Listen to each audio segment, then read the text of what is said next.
Hello, Interior Alaska. Joe Cook here in the sports seat for you this Tuesday. Good to see you as always. Now let's talk some sports. The first wrestling event of 2013 happened over the weekend at North Pole High School. It was the John Tobin Invitational. 8 schools participated in the tourney. North Pole led the Interior with a 4th place finish, but South Anchorage took the John Tobin title with 204.5 team points. Wasilla was second with 183. North Pole had 112.5 for 4th. And Ketchikan came in 3rd. West Anchorage had 94 points. That earned them a 5th place finish. West Valley placed 6th with 91. Lathrop was 7th with 53 points. And Juneau Douglas rounds out the 8 teams. South Anchorage had 6 out of 10 wrestlers win titles in the championship matches. Craig Hammond was named the most outstanding wrestler. Hammond came in 22-0, and he left 25-0 with a 138-pound title for South. Day Agnew of West Valley won the 126-pound final, and Sam Zimmerman of Lathrop and the 145-pound class went into double overtime with Wasilla's Nate McKimson, but lost 6-5 in the title match. Wrestlers will be looking to build steam like those big boys here with the Alaska Wrestling Regionals approaching in a couple of weeks, and the 4A state tournament is less than a month away. The Nanox Cross Country Skiing team was well represented at the U.S. Cross Country Championships on day 3, which was Sunday. John Henneman, the sophomore, took first place in the junior men's 10-kilometer race. Henneman's 27-minute, 57.9 second time secured his spot on the U.S. Junior Skiing team for the World Junior Championships in the Czech Republic later this month. Henneman's first place finish also pre-qualifies him for the NCAA Men's and Women's Skiing Championships in March.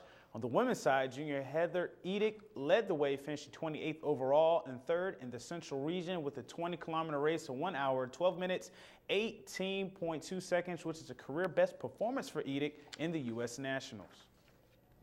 The Ice Dogs handled business on the road against West Division leader Wenatchee Wild over the weekend to pick up some crucial points. The Ice Dogs won the weekend series 2-1 with a 5-2 win over the Wild on Sunday.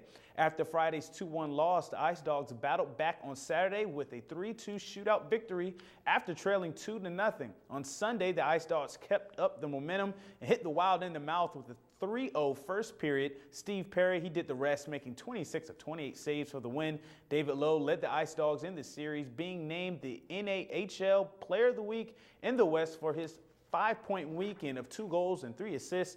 Fairbanks is now just 4 points behind Wenatchee in the West.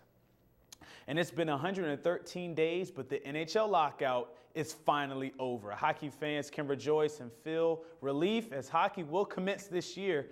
Kurt Gregory has more on the new collective bargaining agreement for the NHL. For weeks, NHL owners and players squared off in negotiations that were often heated and contentious. Then early Sunday morning, the announcement NHL fans had been waiting 113 days for. We have reached an agreement on the framework of a new collective bargaining agreement, the details of which need to be put to paper. A federal mediator helped the two sides come together on the final stumbling blocks: contract lengths, minimum and maximum salary levels, and the player's pension plan. Any process like this in the system we have is difficult. It can be long. Long enough to cancel 510 games as players practice in groups across North America, while others signed contracts to play in Europe and Russia. The negotiations left nerves on edge. It was the best deal for us that was available, and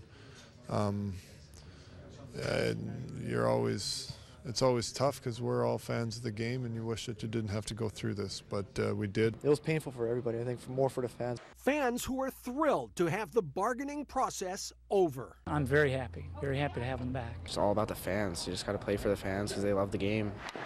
Once the agreement is ratified, look for NHL training camps to open later this week. A shortened regular season will follow a week to 10 days later as the NHL gets back to business on the ice. Kurt Gregory, NBC News. And that'll wrap things up for sports tonight. Watch more KTVF Sports on webcenter11.com and on our YouTube channel. And for your sports updates, follow KTVF 11 Sports and KTVF Joe Cook. That's me. Stay cool, Alaska. Mike Schultz has your full weather forecast coming up next, and we'll catch you next time.